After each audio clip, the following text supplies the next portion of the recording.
Insyaallah pada kesempatan kali ini kita akan membahas tentang sahabat yang mulia, khalifah kaum muslimin yang kedua, Amirul Mukminin Umar bin Khattab radhiyallahu taala anhu. Umar bin Khattab radhiyallahu taala anhu, beliau Umar bin Khattab bin Nufail bin Abdul Uzza. Jadi bapak beliau Khattab bin Nufail. Adapun ibu beliau ya adalah Hantamah bintu Hashim bin Al-Mughirah. Jadi Khattab ya menikah dengan Hantamah binti Hashim bin Al-Mughirah. Hantamah ini ibunya Umar bin Khattab, ini adalah sepupunya Abu Jahal. Abu Jahal namanya Amr bin Hisham bin Al-Mughirah. Umar gelarnya ada Al-Faruq, artinya pembeda.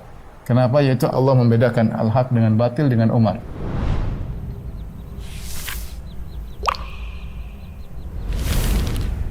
Umar bin Khattab lahir 13 tahun lebih muda daripada Nabi SAW. Kalau Nabi lahir di tahun Gajah, Umar 13 tahun setelah itu. Kemudian beliau wafat pada tahun 23 Hijriah. Dan ketika Nabi SAW mendakwakan Islam, maka Umar terkenal termasuk orang yang paling keras ya melawan dakwah Nabi SAW ya.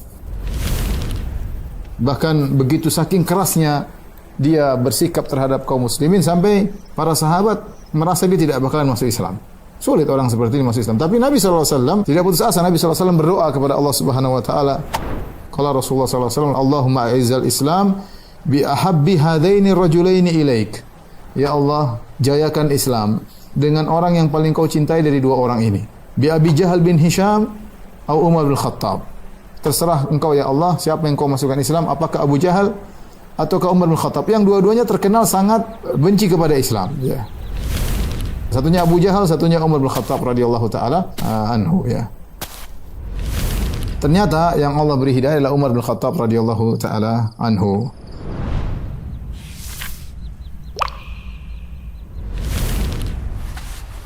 Keistimewaan Umar di antaranya ya Rasulullah SAW berbicara tentang Umar adalah penghuni surga. Adapun tentang dalil tentang Umar pasti masuk surga banyak ya. Seperti dalam hadis ketika Nabi SAW naik gunung Uhud. Tiba-tiba gunung Uhud bergetar. Kata Nabi, uskun ya Uhud. Tenanglah wahai Uhud. Innama alaika nabiyyun wa siddiqun wa syahidan. Yang ada di atasmu hanyalah seorang Nabi, kemudian seorang siddiq itu Abu Bakar, wa syahidan, dan dua orang yang mati syahid. Yaitu Umar bin Khattab radhiyallahu ta'ala anhu. Rasulullah SAW dalam hadis yang masyhur tentang Al-Ashra al-Mubasysyaruna bil Jannah, 10 orang yang dijamin masuk surga. Kata Nabi SAW, Abu Bakar fil Jannah, Abu Bakar di surga. Umar fil Jannah, Umar di surga. Utsman fil Jannah, Utsman di surga. Ali fil Jannah, Ali di surga. Rasulullah SAW sebutkan 10 orang, semuanya di surga, di antaranya Umar bin Khattab radhiyallahu ta'ala anhu. Jadi jelas bahwasanya Umar di antara keistimewaannya dikabarkan masuk surga dan dikabarkan dia punya istana di surga. Adapun tentang ilmu Umar bin Khattab radhiyallahu ta'ala anhu. Saking kuatnya ilmu Umar bin Khattab, Rasulullah SAW berkata, Inna Allah ja'ala al-haq ala lisani Umar, yantiqu bihi. Sungguhnya Allah menjadikan kebenaran pada lisan Umar. Dan Umar berucap dengan kebenaran tersebut. Di antara hal yang menunjukkan ilmunya Umar bin Khattab radhiyallahu ta'ala anhu, berapa kali Umar punya ide disepakati oleh Al-Quran. Sampai-sampai Al-Imam Suyuti rahimahullah ta'ala mengumpulkan riwayat-riwayat yang di mana ide Umar disepakati oleh Allah dengan diturunkan ayat-ayat sampai ada sekitar 20. Saya kasih contohnya seperti Umar beri ide kepada Nabi agar istrinya pakai hijab, agar tidak dikenal oleh orang-orang, khawatir ada orang yang mengganggu. Allah turunkan ayat hijab. Kemudian di antara bagaimana kuatnya agama Umar ya, Nabi SAW pernah bersabda, Ya Ibn al-Khattab, walladhi nafsi biyadihi. Ya Umar bin Khattab, demi zat yang jiwaku berada di tangannya. Ma laqiyaka syaitan, salikan fajjan qat. Tidaklah setan melihat engkau menempuh satu jalan, illa salaka fajjan ghairu fajjik. Kecuali setan akan cari jalan yang lain. Setan akan cari. Kenapa? Setan takut sama Umar. Dan luar biasa ya. Menunjukkan bagaimana kuatnya agama Umar bin Khattab radhiyallahu ta'ala anhu ya.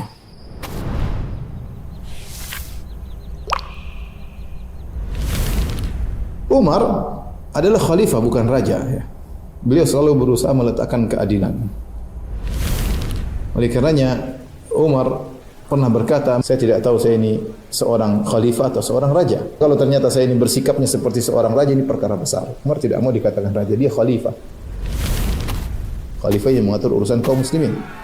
Kemudian ada yang berkata kepada Umar, adapun khalifah dia tidak mengambil kecuali hak dan dia tidak meletakkan kecuali kepada al-haq. Dan engkau alhamdulillah wahai Umar, engkau demikian. Ya. Kemudian juga Rasulullah memuji tentang bagaimana khilafah Umar dalam satu hadis riwayat Imam Bukhari. Kata Nabi SAW, ketika suatu hari aku berada di suatu sumur, aku sedang mengambil air dari sumur tersebut. Datang Abu Bakar dan Umar. Kemudian Abu Bakar mengambil air dari sumur dengan 1 ember atau 2 ember. Ketika beliau mengambil dalam kondisi agak lemah, ya. Dan kita wallahu yaghfiru lahu, kata Nabi semoga Allah mengampuni. Jadi kita ternyata memang benar khilafah Abu Bakar cuma 2 tahun, tidak lama. Kemudian ember tersebut diambil oleh Umar bin Khattab, diambil dari tangannya Abu Bakar. Seakan-akan kekhilafahan berpindah dari Nabi kepada Abu Bakar kepada Umar, ya. Tiba-tiba ember tersebut menjadi besar. Aku tidak pernah melihat seorang pemimpin yang berbuat seperti perbuatan Umar. Maka Umar pun mengambil air terus sampai orang-orang puas, memberi minum kepada onta-ontanya sampai onta-ontanya disuruh istirahat di kandangnya. Di antara metode Umar dalam menjalankan kekhalifahannya adalah dengan metode syura, yaitu musyawarah. Dan ini adalah metode Rasulullah SAW yang diikuti oleh Abu Bakar. Dan ini juga dilakukan oleh Umar bin Khattab radhiyallahu taala anhu, ya. Umar selalu bermusyawarah terutama dengan asyakh Badar, yaitu orang-orang tua yang pernah ikut perang Badar. Tapi Umar juga menghadirkan sebagian remaja-remaja seperti Ibnu Abbas. Tujuannya pada generasi, kata para ulama tujuannya regenerasi. Agar bisa diketahui bagaimana musyawarah, agar yang muda mempelajari dari yang tua, ya, untuk regenerasi. Dan demikianlah Umar tatkala mengambil keputusan beliau bermusyawarah tidak dengan semua orang, tapi dengan orang-orang yang pakar, yang ahli, yang memang berhak untuk memberikan pendapat mereka. Tapi demikian juga Umar menjalankan metode persamaan, bagaimana dia menyamakan dirinya dengan rakyatnya. Umar merasa dirinya pekerja rakyat. Karena Umar makan dari hasil Baitul Mal. Baitul Mal adalah uang negara yang Umar makan darinya. Sehingga Umar merasa diri berkhidmah untuk masyarakat. Jadi ketika di musim kemarau, musim kelaparan, ya, tatkala di antara musim kemarau pernah terjadi musim tatkala harga-harga naik, ya, maka Umar mengatakan, ya, tidak mau makan, dia tidak mau minum susu, kemudian dia tidak mau makan minyak samin, ya, dan dia tidak mau makan daging, dia enggak mau. Dia bilang masyarakat tidak makan, saya juga tidak makan. Sampai mereka makan baru saya mau makan. Di antara adilnya Umar bin Khattab radhiyallahu taala anhu. Di antara bentuk keadilan Umar, ketika di Mesir ada anaknya Umar, Abdurrahman bin Umar, melakukan kesalahan. Dia minum khamar. Akhirnya Amr bin As radhiyallahu anhu, karena ini anaknya Umar, maka Amr bin As menegakkan hukum had.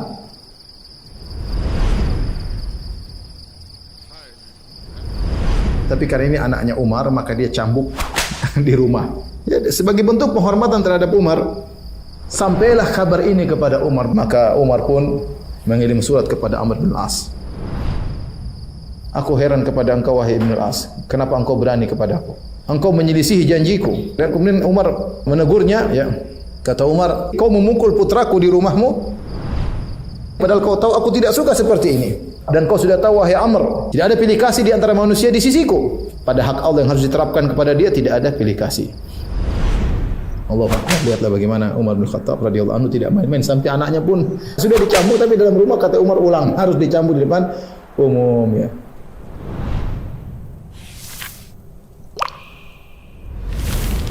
Diriwayatkan oleh Amr bin Maimun bagaimana Umar bin Khattab meninggal dunia.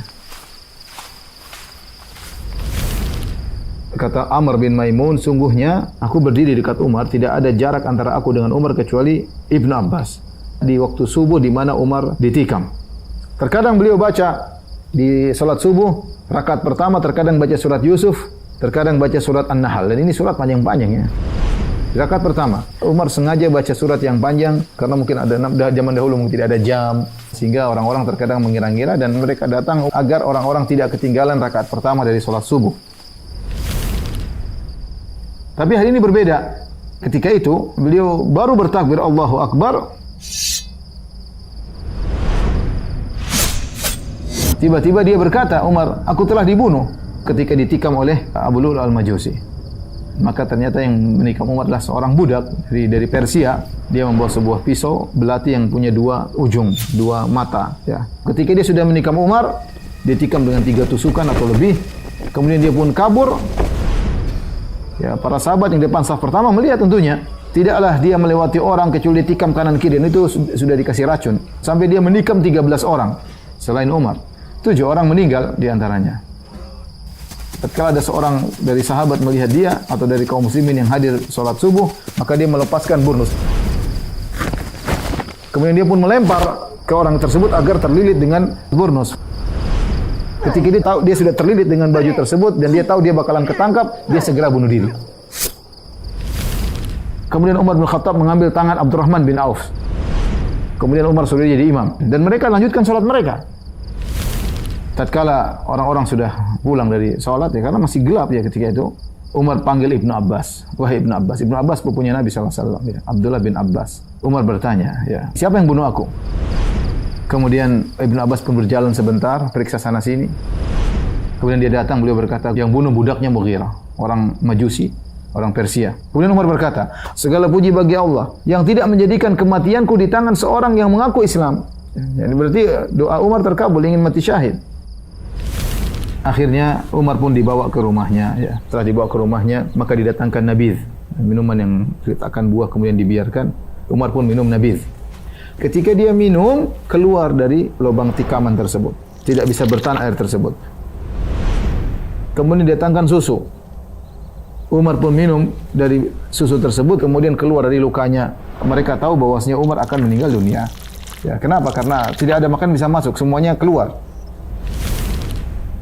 Ketika Umar sudah akan meninggal dunia, dia tidak hanya diam kemudian pasrah nunggu mati, tidak. Umar menjalankan apa yang bisa dia jalankan. Di saat-saat dia akan meninggal dunia. Dia tahu dia bakalan meninggal. Dia tanya utang-utang saya berapa saja, lunasi. Ya. Kemudian berpikir siapa yang harus jadi khalifah setelah Umar bin Khattab radhiyallahu ta'ala anhu. Maka Umar membuat satu ide yang baru ya, yang tidak dilakukan oleh Nabi, tidak dilakukan oleh Abu Bakar, yaitu memilih 6 orang. Yang 6 orang tersebut harus salah satu di antara mereka yang jadi khalifah pengganti Umar. Berbeda di zaman Abu Bakar. Ketika Abu Bakar mau meninggal dunia, Abu Bakar tahu, semua sahabat tahu Umar yang terbaik setelah Abu Bakar. Karena mereka bertiga selalu bersama-sama.